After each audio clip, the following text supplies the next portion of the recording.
Monday Night Chat with Wong Chen.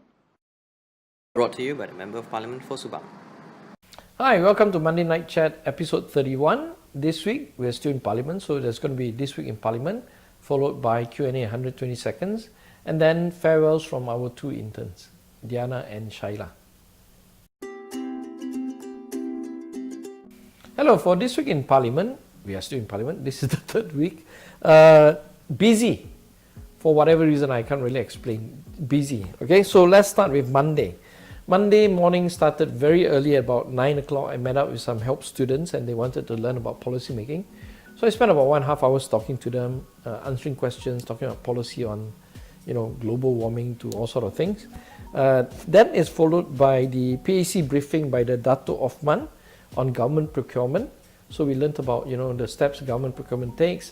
I asked a probing question regarding why there is no standard on specific numbers on engineering contracts. So he didn't give much lah. But anyway, a lot to improve. Okay.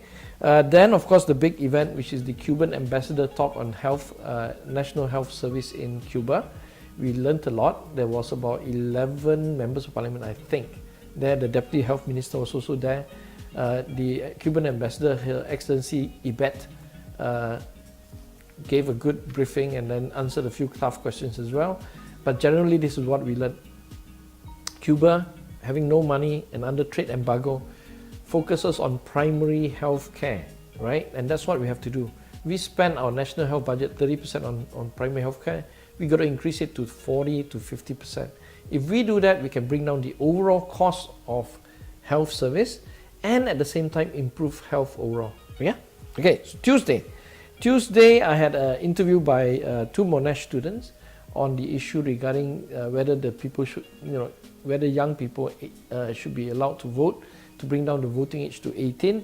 I gave my views. I want to see the data. I want to see who's going to benefit from this because ultimately this is a political call. Yeah. Second, I had several meetings with members of parliament regarding the lack of reform in parliament. And during that lunch break, we had this universal periodic review, which was done by the NGOs. The universal periodic review (UPR) is basically a requirement by every UN member state to update their status on human rights progress.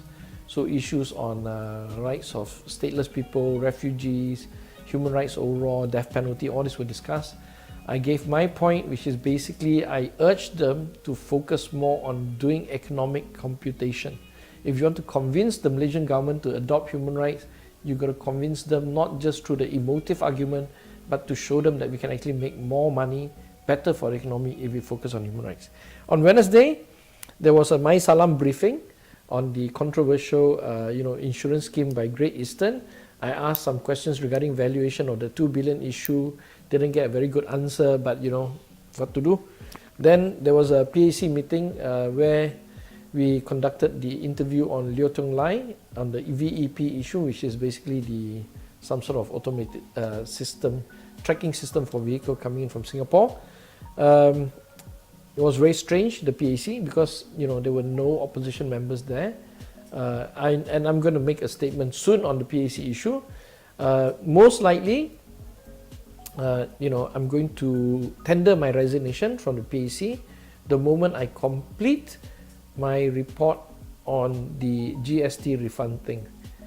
The GST refund is a case that we've been doing since 7 months ago, as early as October, right? So I think I have a duty to complete this thing. No, not October, August. We actually started in August, sorry.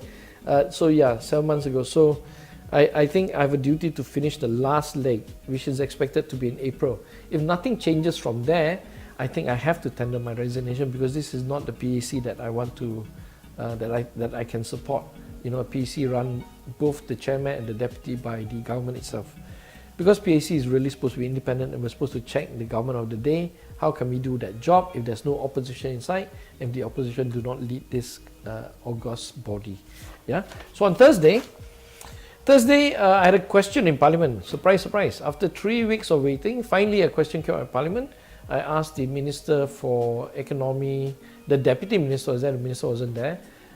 Asked him about issue regarding the powers of the economic ministry and the powers of the finance ministry, because they tend to overlap like hell. So he gave a reasonably good answer. Then I followed up with a question regarding whether they would devolve some power of the Bank Negara to the economic ministry. He didn't answer anything at all.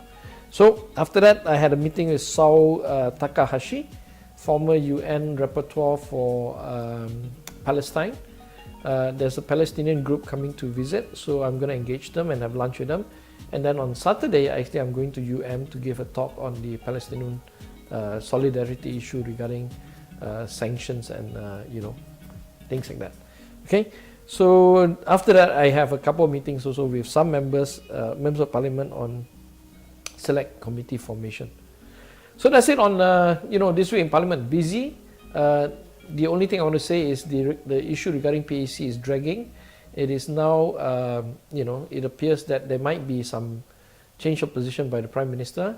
I had a word with Anwar and also the party leaders. They say that we should wait and see. So, I'll make a decision, say mid-April, when everything is resolved regarding the GST refund issue. Yeah? So that's it for this week in Parliament. Yes, for Q&A this week, in 120 seconds, we have 5 questions as usual from the interns. First question, we ready? Okay, first question, Bank Negara on deflation issue.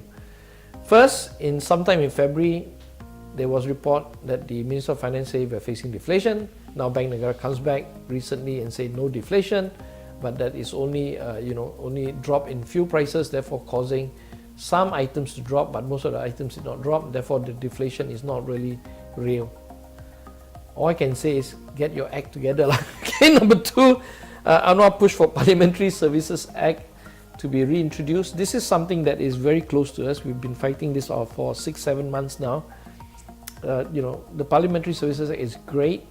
If we bring it back, it will ensure financial and administrative independence of Parliament from the Cabinet. At the moment, the Law Minister, or indirectly, directly the Prime Minister via the Law Minister, which is under his department, controls Parliament. Number 3, critical labour reform is required by the bank, as suggested by Bank Negara. Absolutely right. We've been talking about this issue for a long time. At least for my part, 6 years, always trying to push for better minimum wage, 1,500, which is in our manifesto. The Bank Negara numbers clearly supports this position, even though they don't refer to this minimum wage issue.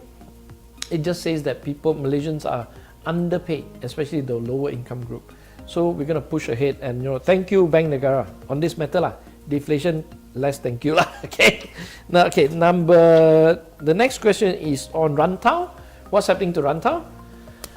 I'm going to be campaigning in Rantau, but I've got 2 interns who volunteer to go down to Rantau quite often, and then 1 officer who's going to be there helping out. I will be there during the weekends.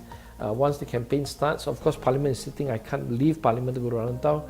I will be there on Friday, Saturday, Sunday. Okay? Now, last question on the sex offender registry. Well done by the Women Ministry. We fought this issue for 2 years in the previous government. We keep raising issue. You have to register these people and you have to make this information available. Finally, it's done, but I heard it's still not complete. There's only very few people registered down there. We have about 5,000 people suspected or being charged, but they only so far, I think that the list is quite limited to about 300 or 400 only. So some improvements more, but good start. That's it for Q&A this week. Hi guys, I'm Shaila, and my internship period here has come to an end, and let me just tell you, it's one of the best experiences I've had. Everyone here is so nurturing, friendly, patient, and I've learned so much from boss and his team.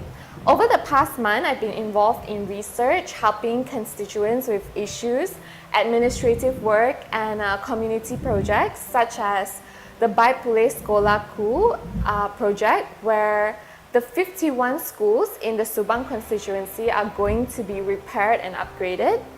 I was also able to go to Parliament, and I got to meet a lot of politicians that I admire, and I got to see the action in the day one in real life. And boss also gave us a tour of Parliament, a personal tour of Parliament, and that was great. But I think the most memorable part of this internship will be the long intellectual conversations that we had with boss, and I really appreciate how boss makes his interns feel very valued. Yeah, all in all, I've had a blast, and I'm really grateful for this opportunity. Hi. Hi everyone, this is my last day at P104, and I would like to take this opportunity to express my appreciation to first YB Wong Chen. You will always be my favorite MP, no matter how much you try for people to hate you, but you just inspires us even more. Thank you for opening doors, and also thank you for having me in this office. I truly appreciate your time that you spent with us, all those knowledge from economics, you know, to UFOs, everything, every thoughts, everything that you have taught us will really be a guideline for me in this life. And I also would like to express, you know, my appreciation and my love towards the officers. You are like my family, and thank you so much for making this journey so easy for me. And I'm so grateful that I've known wonderful and warm person like you all, and you will always have a special place in my heart. And also to all my fellow interns, gosh, I really don't know how grateful I am to meet different people from different walks of life. And you guys have been really awesome. You know, we had a good run, ups and downs, but I hope it all become a sweet memories for all of us. And please do keep in touch. And also to people out there, as a scientist, I always say to people, always be curious, always know that mistakes and failures do not always have to hold you back, but often takes you closer to your goal. And with that, mwah!